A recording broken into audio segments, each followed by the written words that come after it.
Bulletin को आज के इस पैनल में शामिल है भारतीय जनता पार्टी के वरिष्ठ नेता सत्यपाल सिंह जी, भारतीय जनता पार्टी के प्रवक्ता मीडिया प्रभारी शिवांग रस्तोगी, कांग्रेस के जिलाध्यक्ष विजय कटियार जी, शुभम तिवारी, समाजवादी पार्टी के जिलाध्यक्ष नदीम फारूकी, जिला महामंत्री मनदीप यादव और शिवसेना के नेता आनंद विक्रम सिंह।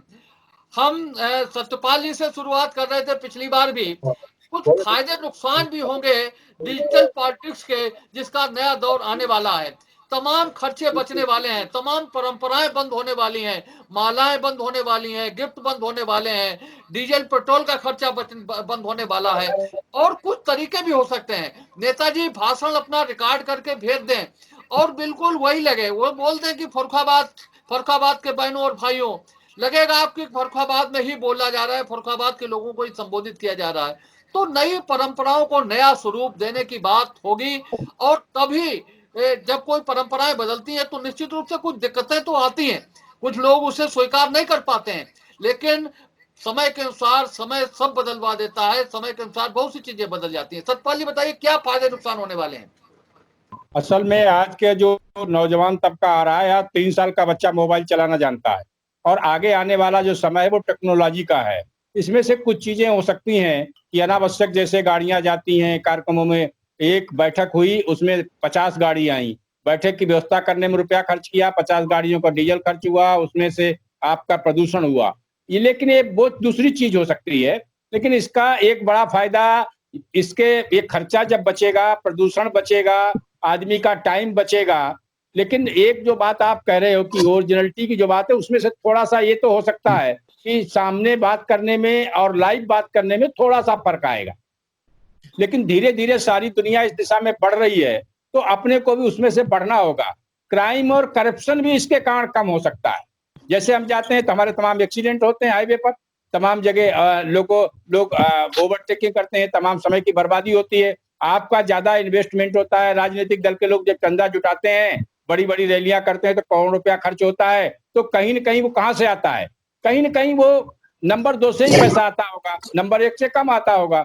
तो ये बहुत सारी सब चीजें हैं। और आगे आने वाली जो पीढ़ी है, हमको जो दुनिया जिस दिशा में बढ़ रही है उसी दिशा में आगे चलकर बढ़ना पड़ेगा, और इसलिए धीरे धीरे बढ़ेंगे। अभी एकदम से बहुत सारी चीजें नहीं आने वाली हैं। अभी बहुत सारे दल हैं जिनके लोग अभी नहीं है, बहुत से नेता पुरानी पीढ़ी के हैं जिनको ठीक से अभी ये आपका ये मोबाइल चलाना आता नहीं है, उसी पुराने वाले पर भी बात कर रहे हैं। तो ये अभी कठिनाई आएंगी, इस पीढ़ी में आएंगी। लेकिन ये 4 साल 5 साल के बाद एक दौर ऐसा आएगा कि हम सब सीखने के लिए मजबूर हो जाएंगे, और आगे आने वाला दौर ऐसा होगा। हमारे प्रदेश अध्यक्ष जी का उस दिन उद्बोधन हो रहा था, वो एक बात बड़ी मजेदार कह रहे थे।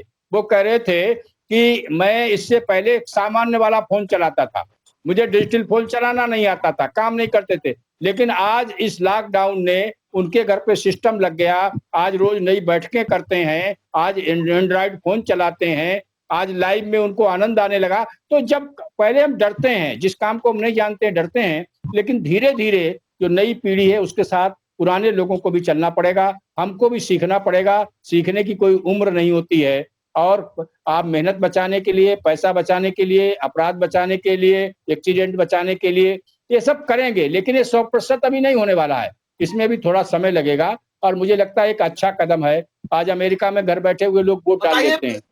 अध्यक्ष जी, आप डंपिंग फारूकी रुकेगी, साहब, आपकी ये सब पार्टी होगा। में क्या तैयारी है इस जो नया फेज शुरू होने को है, इसका मुकाबला करने के लिए आपकी पार्टी तैयार है? जो परिवर्तन होने जा रहे हैं वो उसमें कहां खड़ी होगी आपकी पार्टी? समय के साथ परिवर्तन होता है और उसमें सभी लोग एडजस्ट होते हैं, होना भी चाहिए।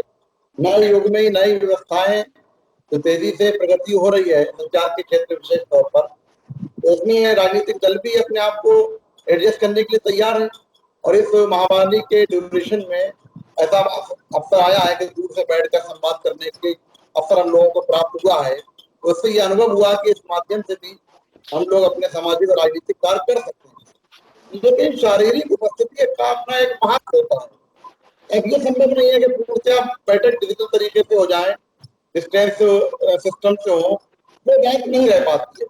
ठीक है, अभी कुछ समय तक हम लोग बड़ी रैलियों से बचेंगे, लेकिन फिर भी किसी राष्ट्रीय स्तर के नेता की उपस्थिति जनपद में कार्यकर्ताओं के बीच आवश्यक होती है। तो दोनों ही चीजें चलेंगी और मेरा व्यक्तिगत मत इसमें यही है कि दोनों ही तरीकों से ही हमें आगे बढ़ना होगा।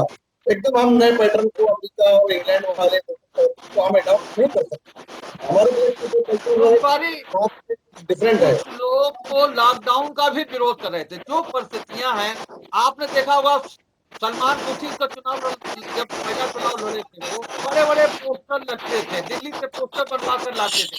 हर तीसरे दिन पोस्टर बदल जाते थे, कांग्रेस के बैनर बड़े बड़े लगते थे। सलमान खुर्शीद का वो दौर भी था, और सलमान खुर्शीद का वो दौर भी आया जब खर्चा बचाने के लिए, लिखा पढ़ी बचाने के लिए कोई पोस्टर लगना बंद हो गए, सारी प्रचार सामग्री बंद हो गई।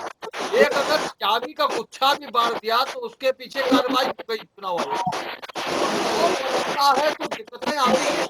आपकी पार्टी नए दौर का मुकाबला करने के लिए कितनी तैयार है?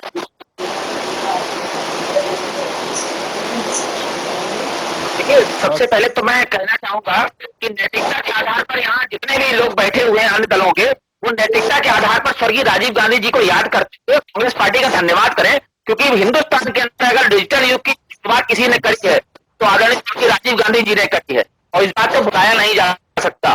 दूसरी बात कि आज की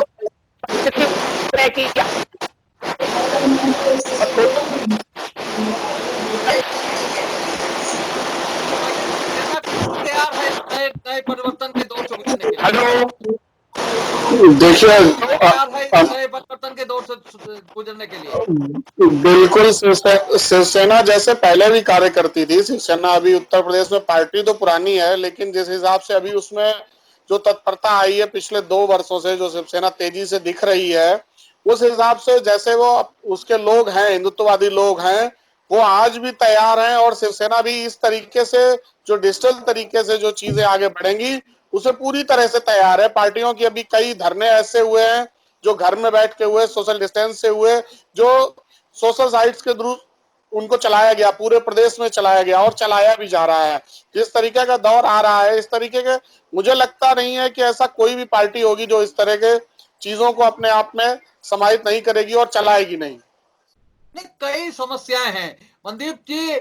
ईवीएम को लेकर के बड़ा शोर मचता है, हर चुनाव के बाद में ईवीएम को हटाने की मांग चलती है। हस्ताक्षर अभियान आपकी पार्टी ने चलाया है। तो अगर जो जिस दौर की ओर हम बढ़ रहे हैं उसमें डिजिटल सिग्नेचर से आपके वोट भी पड़ सकते हैं, उस दौर की ओर हम लोग बढ़ रहे हैं। तो लगता नहीं कि ये एक अच्छी शुरुआत है, एक अच्छे युग की ओर हम लोग बढ़ रहे हैं? बताइए। देखिए जब भी कोई नया प्रयोग होता है, नया एक्सपेरिमेंट होता है, तो स्वाभाविक है कि उसके कहीं ना कहीं साइड इफेक्ट भी होते हैं। अब जैसे अगर ये बात करते हैं कि हम लोग रैली नहीं होगी, जनसभाएं नहीं होगी, हम लोग केवल डिजिटल और जो है इस माध्यम से, नेट के माध्यम से और मीडिया के इस माध्यम से, सोशल साइट्स के माध्यम से चुनाव प्रचार करेंगे, तो इसमें स्वाभाविक है कि बहुत फिजूल खर्ची एक तरफ अगर बचेगी, तो दूसरी तरफ अगर एक दल की बात नहीं कर रहा हूं, टोटल जो हम लोग देखने को मिल सकता है, ऐसी संभावना है कि इस तरह के कार्यक्रमों से जो वोट परसेंटेज है, वोट पड़ने का प्रतिशत है, वो भी प्रभावित होगा। ये बिल्कुल स्वाभाविक बात है। तो कहीं न कहीं जब एक्सपेरिमेंट होते हैं कोई इसके साइड इफेक्ट होते हैं, लेकिन समाजवादी पार्टी पूरे उत्तर प्रदेश में, प्रदेश से लेकर के बूथ स्तर अपने नेता के निर्देश पर, समाजवादी पार्टी अपने जिलाध्यक्ष के निर्देश पर समाजवादी पार्टी पूरे प्लेटफॉर्म पे खड़े होकर के हर पैटर्न पे चुनाव लड़ने के लिए हम लोग बूथ स्तर पर पूरी तरह से तत्पर हैं, तैयार हैं। हमें किसी की दिक्कत नहीं। और नुकसान की बात तो वो लोग करें जो मैं कह चुका हूं कि जिन लोगों ने 250, 300, 400 रुपए तक प्रति व्यक्ति किराए पे लाकर के रैली करने का काम करते चले आ रहे हैं, वो लोग अपने नुकसान की बात करें। हमें कोई नुकसान नहीं है। हम तो आने वाले समय में जैसा चुनाव होगा हम उसको फेस करने के तैयार हैं, और आगे आने वाले समय में इसके अच्छे परिणाम भी हमको देखने को नजर आ रहे हैं। कोई दिक्कत नहीं। शिवांग रस्तोगी, 2 चीजें सामने आई। एक तो कांग्रेस ने अपना प्रचार शुरू कर दिया। कांग्रेस कह रही है कि साथ राजीव गांधी की देन है, राजीव गांधी ने शुरुआत की थी। और समाजवादी पार्टी कह रही है कि जो लोग लाए जाते थे रैलियों में, वो आपकी पार्टी में भाड़े पर लाए जाते थे, उसे कोई कष्ट नहीं है। तो क्या ये राजनीति की बात है? यहाँ पर भी अपनी कमी को छिपाने की बात समाजवादी पार्टी कर रही है, कांग्रेस अपनी कमी को छिपाने की बात कर रही है? कांग्रेस पार्टी का हमेशा से जो राजनीतिक रहा है, वो इतिहास कोई बहुत खराब रहा है इतिहास उनका। उनको शायद याद नहीं होगा कि संचार क्रांति प्रमोद महाजन जी के द्वारा ही लाई गई थी। वो भूल गए इस बात को, और समाजवादी पार्टी कभी डिजिटल की ओर नहीं आना चाहती है। पहले चुनाव वगैरह जो भी कराना चाहती है उसका कभी ईवीएम पर विश्वास नहीं रहता है। वो केवल बूथ कैप्चरिंग के माध्यम से उनका केवल विश्वास रहता है, इसी तरीके से उनकी सरकार काम सरकार में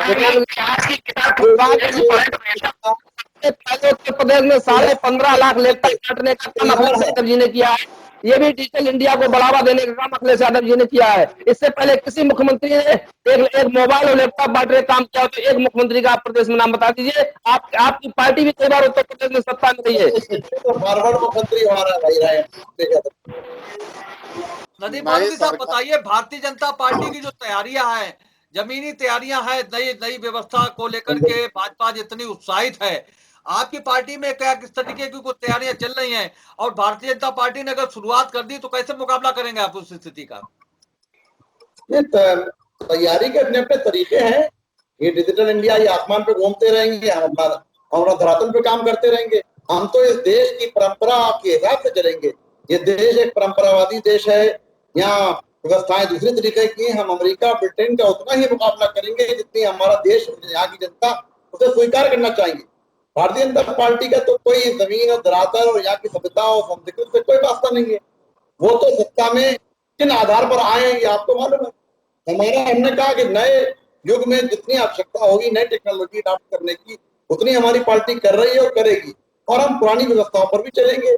हमारे नेता की जब नेता कार्यकर्ता के बीच नहीं आएगा तो राजनीति के कोई अर्थ उसका निकलेगा ही नहीं कि दूर से बैठ के नेता हमसे डिजिटल काम करता रहे और वीडियो कॉन्फ्रेंसिंग की तरह मीटिंग, ये नहीं। हम है कि अखिलेश यादव इनकी पार्टी के राष्ट्रीय अध्यक्ष हैं, उनके पास से और जनता के बीच की दूरी 200 फुट होती है। जनता 200 फुट इस तरफ और नेताजी 200 फुट उस तरफ। तो कहाँ है दूरदर्शन हो रहा है नेताजी से। और परंपराओं में चलने की बात कर रहे हैं, परंपराएं तो सरकार बदलती है। आपने देखा उनके मंचों पर परंपराएं स्थापित क्या परंपराएं सत्यपाल जी कायम रखेंगी? परंपराओं वाली राजनीति चलती रहेगी क्या, या परंपराएं चलती रही पहले भी? देखिए, परंपराएं अच्छी परंपराएं चले उसमें कोई बुराई नहीं होती है। नदीम भाई कह रहे थे कि हम पुरानी परंपराओं का और ये आप अपने हिसाब से करते हैं। हम उस परंपरा में नहीं विश्वास करते हैं जिसमें बेटा अपने बाप को लात मारकर गद्दी से हटा के जबरदस्ती बैठ जाता है। हम उस परंपरा में पालन नहीं करते हैं जिस परंपरा से लोगों के मन में परिवारों के लिए महाभारत होता है। हम उस परंपरा में करते हैं जिसमें सारे लोगों को साथ लेकर हम उस परंपरा में विश्वास करते हैं जिस परंपरा में राम अपने लोगों के लिए शासन छोड़ देता है। अब इसलिए भी परंपरा छोड़ दीजिए। आपकी जो टेक्नोलॉजी है आज के हिसाब से, माननीय नरेंद्र मोदी जी ने, प्रधानमंत्री जी ने, आज बहुत सारे लोग उनके लिए धन्यवाद देते हैं। अगर ऑनलाइन पेमेंट का सिस्टम नहीं होता तो कितने लोग भूखे मर जाते। आज जो नई टेक्नोलॉजी का उपयोग है, हम ये नहीं कहते कि आप करते, हम ये नहीं मानते कि एक दिन में हो जाएगा, लेकिन हम ये मानते हैं कि इसके फायदे होंगे। और धीरे धीरे, जैसे अभी हमारे शिवांग जी कह रहे थे, एक बार अटल जी की सरकार में जो संचार की बड़ी भारी क्रांति आई, मोबाइल फोन की, ये बड़े पैमाने पर काम किया है बीजेपी ने। हम आगे भी इस नई टेक्नोलॉजी का उपयोग करने के लिए लोगों को प्रोत्साहित कर रहे हैं। और ये नहीं, इसमें किसी को बाध्य नहीं किया सकता है कि आप वर्चुअल रैली करिए, आप ऑनलाइन लाइव होकर भाषण करिए। आप लोगों की किसी में बाध्यता नहीं है। ये तो लोगों की अपनी इच्छा पर डिपेंड करेगा। इसके मतलब ये नहीं है कि आपकी जो रैलियां हो रही वो बंद हो जाएंगी। हाँ, इसके फायदे ये हैं कि अगर जैसे चुनाव में शेखर जी कह रहे थे कि बड़े बड़े बैनर लगते थे, बड़े व्यवस्थाएं करते थे, करोड़ों रुपया टीएन शेषन ने इसमें बंद करा दिया। चुनाव का खर्चा निर्धारित कर दिया, खर्चे का कोई लिमिट नहीं होता था। आज एक बिल्ला लगाने के लिए एक कितना रुपया वेस्टेज जाता था चुनाव में, तो एक काम टीएन शेषन ने किया था। और उस परंपरा से आज जो नया निर्वाचन आयोग होता है उस परंपरा का पालन कराता है। ये हमारी पार्टी का भी एक प्रयास है कि सारी दुनिया जिस गति से नई टेक्नोलॉजी में आगे बढ़ रही है, आज परमाणु परीक्षण सारी दुनिया ने किया, हमने उसके बाद अटल बिहारी वाजपेयी की सरकार में किया। तो हम ऐसा नहीं है कि हम नहीं, लेकिन अगर दुनिया के साथ साथ मिलाकर हम नहीं चलेंगे, नई टेक्नोलॉजी का आज युद्ध के तरीके बदल गए हैं। पहले समय एक राइफल लेके सामने सामने लोग लड़ते थे, आज परमाणु बम से हमले होते हैं। वो स्थितियां बता रहे हैं, परंपराएं बदलती है, परिस्थितियां बदल देती है, कितनी चीजें बदल गई। लोग रात में 11-11, 12 बजे तक दुकानें खोलते थे, 6 बजे दुकानें बंद करते थे। बदलती हैं, परंपराएं बदलती हैं, मंदिर 4 महीने से 3 महीने से बंद हैं, धार्मिक स्थल बंद हैं, तो सब समय बदल देता है। नवरात्रि हम लोगों ने घर पर मनाई है, परंपराएं कहाँ चलने वाली हैं? पूरा रमजान लोगों ने घर पर बनाया है, तो परंपराएं कहाँ चलने वाली हैं? ये जो व्यवस्थाएं बदलने वाली है, और खर्चे में प्रदूषण बचेगा, आपका खर्चा बचेगा, जो ब्लैक मनी है उसकी बचत होगी, तो तमाम सी चीजें हैं। अगर अच्छी चीज आ रही है तो समय के साथ बदलने की बात कुछ लोग क्यों नहीं कर रहे हैं? देखिए, समय के साथ बदलना, प्रकृति के साथ बदलना बहुत जरूरी है। अगर हम नहीं बदलेंगे तो उसमें खत्म हो जाएंगे। प्रकृति अपना बदलाव करती है, जैसे कि आज के समय में हो रहा है। प्रकृति को जो संतुलन बना के रखना है वो अपना करती है, उसको कोई नहीं रोक सकता है। आज जो शाम को 6 बजे दुकानें बंद हो जाती हैं, अगर ये सिस्टम लागू हो जाता है, मुझे नहीं लगता ये गलत है, ये भी ठीक है। आदमी की सब चीजें जो आए थी उसके लिए नए रोजगार होने चाहिए, वो घर बैठ के काम करे या किसी फैक्ट्री में जाके काम करे या किसी ऑफिस में जाके काम करे। अगर वो करता है और उसे उतनी आय मिलती है जो उसके खर्चे के लिए पर्याप्त है, तो ये सिस्टम भी लागू होने में मुझे नहीं लगता है कि इसको गलत कहा जाए, ये भी ठीक है। लेकिन अगर बेरोजगारी बढ़ती है, समस्याएं बढ़ती हैं, तो इस सिस्टम में कुछ ना कुछ बदलाव भी जरूरी है, जो होना चाहिए।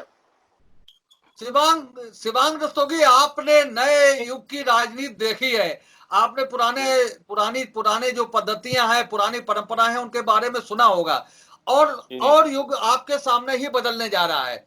डिजिटल बैठकें आपकी बैठकों में, आपकी पार्टी में हो रही हैं, तो लगता है कि एक नई क्रांति आने वाली है, और जब इसकी शुरुआत होगी, आपके आगे आने वाली पीढ़ी गिनेगी, तब कहा जाएगा कि उस समय ये परिवर्तन हुआ था। देखिए, भारतीय जनता पार्टी का हमेशा डिजिटल क्रांति की ओर विश्वास रहा है और शुरू से कहती आई है। भारतीय जनता पार्टी डिजिटल जो टेक्नोलॉजी है उसकी तरफ आगे बढ़ रही है। हमारे समाजवादी पार्टी के नदीम फारूकी जी कह रहे थे कि इस परंपरा की वो बात करते हैं, उस परंपरा का तिरस्कार कर दिया उस जनता ने 2017 के चुनाव में इनकी परंपराओं का। और मोदी जी के विजन के साथ, डिजिटल इंडिया विजन के साथ भारतीय जनता पार्टी आगे बढ़ रही है, देश आगे बढ़ रहा है। बताइए मनदीप जी, शिवांग की बात आपने सुनी? जी जी जी, शिवांग की बात आपने सुनी? जिस डिजिटल